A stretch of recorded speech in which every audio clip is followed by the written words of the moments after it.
पंजाब की धरती से ना जाने कितने वीर योद्धाओं ने जन्म लिया। इन वीर योद्धाओं की कहानियां सुनकर रोंगटे खड़े हो जाते हैं। ऐसे ही एक वीर योद्धा और महापुरुष की कहानी हम आपको बताने जा रहे हैं, जो अपना शीश कटने के बाद भी मुगलों से लड़ते रहे थे। इस वीर योद्धा का नाम है बाबा दीप सिंह जी। बाबा दीप सिंह जी की वीर गाथा सुनने के बाद उन्हें नमन करने का मन करता है। दोस्तों, आपसे विनती है कि इस वीडियो को अंत तक जरूर देखिएगा, ताकि आपको भी पंजाब और भारत के इस योद्धा की सच्ची कहानी पता चल सके। बाबा दीप सिंह जी का जन्म 26 जनवरी 1682 को अमृतसर में हुआ था। बाबा दीप सिंह जी के पिता का नाम भाई भगतू और माता का नाम जियोनी था। उनके पिताजी खेतीबाड़ी किया करते थे और वाहेगुरु जी की मेहर से उनके घर किसी चीज की कोई कमी नहीं थी। लेकिन उनके घर कोई पुत्र नहीं था, जिसके लिए भाई भगतू और माता जियोनी जी हमेशा रब से एक पुत्र की दात मांगा करते थे। कुछ समय बाद उनकी भेंट एक संत जी से हुई, जिन्होंने उन्हें आशीर्वाद दिया कि उनके घर एक बहुत वीर और गुणवान पुत्र होगा, जिसका नाम वो दीप रखें। इस तरह कुछ समय बाद बाबा दीप सिंह जी का जन्म हुआ।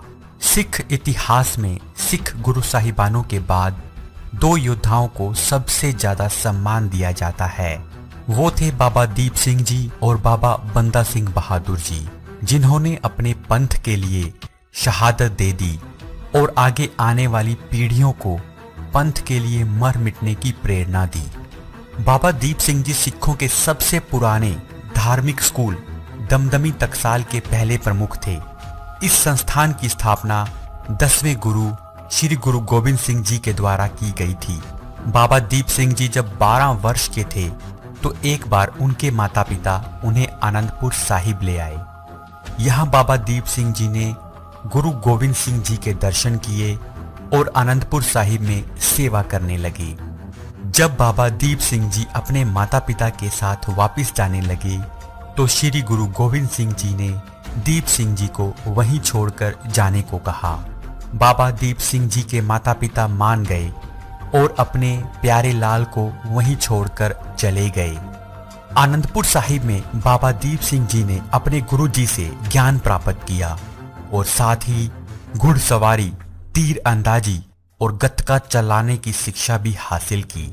18 साल की उम्र में बाबा दीप सिंह जी ने अमृत छका और अपने पंथ की रक्षा करने की शपथ ली। इसके बाद बाबा दीप सिंह जी अपने गुरु जी के हुक्म अनुसार वापस अपने गांव पहुविंड अपने माता पिता के पास आ गए। 1702 में बाबा दीप सिंह जी का विवाह हो गया। इसके बाद 1705 में गुरु गोविंद सिंह जी के आशीर्वाद से वो गुरुद्वारा दमदमा साहिब की संभाल करने लग गए। गुरु गोविंद सिंह जी ने कुछ विशेष कार्यों के लिए उन्हें अपने से दूर रखा था।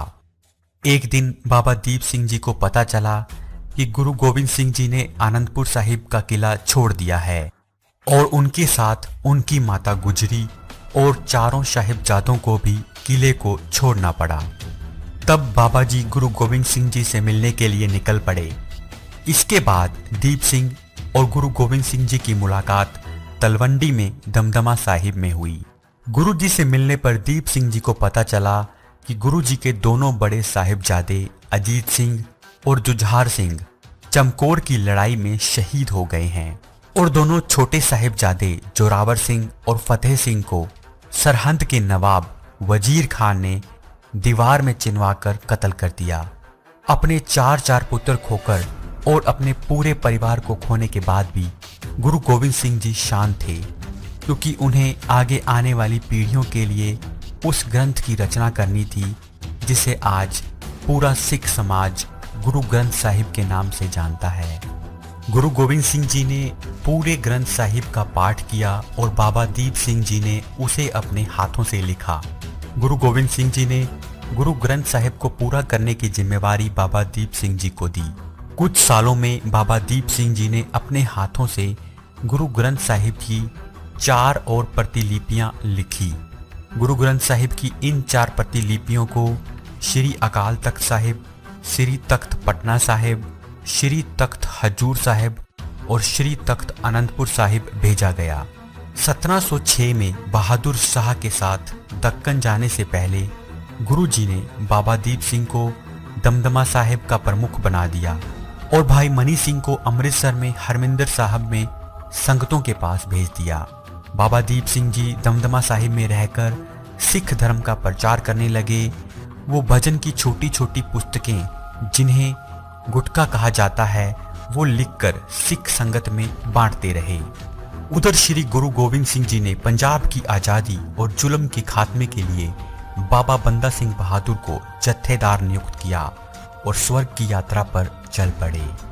बाबा दीप सिंह बाबा बंदा सिंह बहादुर के साथ मिलकर सरहंद की लड़ाई लड़े और दोनों छोटे साहिबजादों के कत्ल का बदला लिया। इस लड़ाई में जुल्म का पर्याय बन चुका वजीर खान मारा गया। इसके बाद दीप सिंह ने बहुत सी लड़ाइयां लड़ी और उन्हें बाबा दीप सिंह जी कहा जाने लगा। वो शहीद जत्थे के मुखिया बने।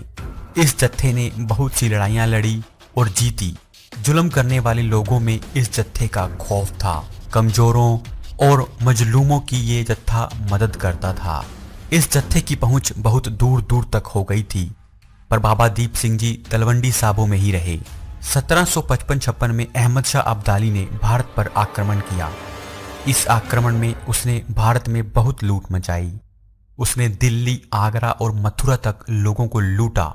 इस लूट के बाद उसने बहुत सी लड़कियों और महिलाओं को बंदी बना लिया, जिन्हें अब्दाली दासों के बाजार में बेच देना चाहता था।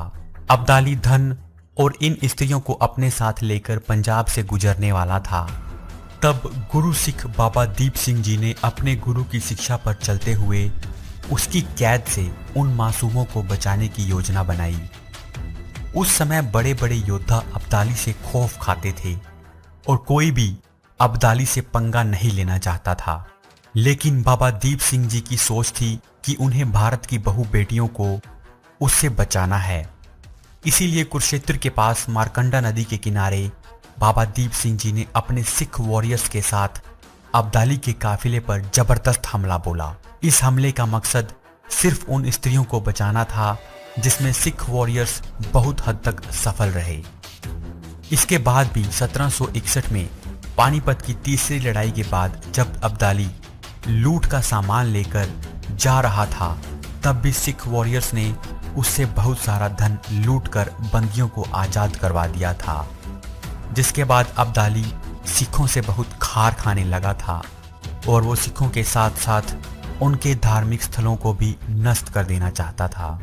अहमद शाह अब्दाली ने पंजाब को अपने कब्जे में ले लिया था और अपने पुत्र तैमूर शाह को लाहौर का गवर्नर नियुक्त कर दिया था। तैमूर के सिपह सालार जहान खान ने 1757 में अमृतसर पर कब्जा कर लिया। बाबा दीप सिंह जी, जो इस वक्त 75 वर्ष के थे, उन्होंने सिखों के मान सम्मान के लिए जहान खान को चुनौती दी। उन्होंने अपने साथ बहुत से सिखों को मिलाया और अमृतसर की ओर कूच किया। अमृतसर से 10 मील की दूरी पर तरन तारण में सिखों की संख्या 5000 हो गई थी। हालांकि उनकी ये संख्या जहान खान की सेना के सामने बहुत कम थी, फिर भी हर सिख योद्धा अपनी जान देने के लिए तैयार था। बाबा दीप सिंह जी ने अपने खंडे से जमीन पर एक लकीर खींच दी और कहा कि वही इस लकीर को पार करे जो लड़ने और मरने के लिए तैयार हो। सिखों से लड़ने के लिए जहान खान ने 20,000 सैनिकों को भेजा। सिखों और जहान खान के सिपाहियों में अमृतसर से 5 मील दूर गोहारवल गांव में जबरदस्त लड़ाई हुई। इस लड़ाई में बाबा दीप सिंह जी ने अपने 15 किलो वजनी खंडे के साथ जहान खान की सेना को भारी नुकसान पहुंचाया। हर सिख इसे अपनी आखिरी लड़ाई की तरह लड़ रहा था, लेकिन जहान खान ने और अधिक सैनिक इस लड़ाई में भेज दिए। लड़ाई में कमांडर जमाल खान और बाबा जी के बीच युद्ध शुरू हो गया और दोनों ने अपनी तलवार घुमाई, जिससे दोनों के सर धड़ से अलग हो गए। शीश धड़ से अलग होने पर एक सिख योद्धा ने बाबा जी को उनका प्रण याद दिलाया कि उन्हें हरमंदिर साहिब पहुंचना है। इसके बाद बाबा जी ने अपना शीश अपनी तली पर रख लिया और एक हाथ से खंडा चलाते हुए हरमंदिर साहिब की ओर चल दिए। इस हैरान कर देने वाले दृश्य और बाबा दीप सिंह जी की बहादुरी को देख मुगल सैनिक भाग खड़े हुए। बाबा जी ने हरमंदिर साहिब पहुंचकर अपना सर परिक्रमा में चढ़ा दिया और प्राण त्याग दिए। सिखों ने यह लड़ाई जीत ली और बाबा दीप सिंह जी का नाम इतिहास में अमर हो गया। बाबा दीप सिंह जी का अदम्य साहस और उनकी सच्ची भक्ति आने वाली पीढ़ियों को शिक्षा देती रहेगी। दोस्तों, अगर आपको भी ये कहानी प्रेरणा देती है तो इस वीडियो को ज़्यादा से ज़्यादा शेयर करें। सिख वीरों से जुड़े दूसरे वीडियोस आप ऊपर आई बटन पर क्लिक करके देख सकते हैं। धन्यवाद।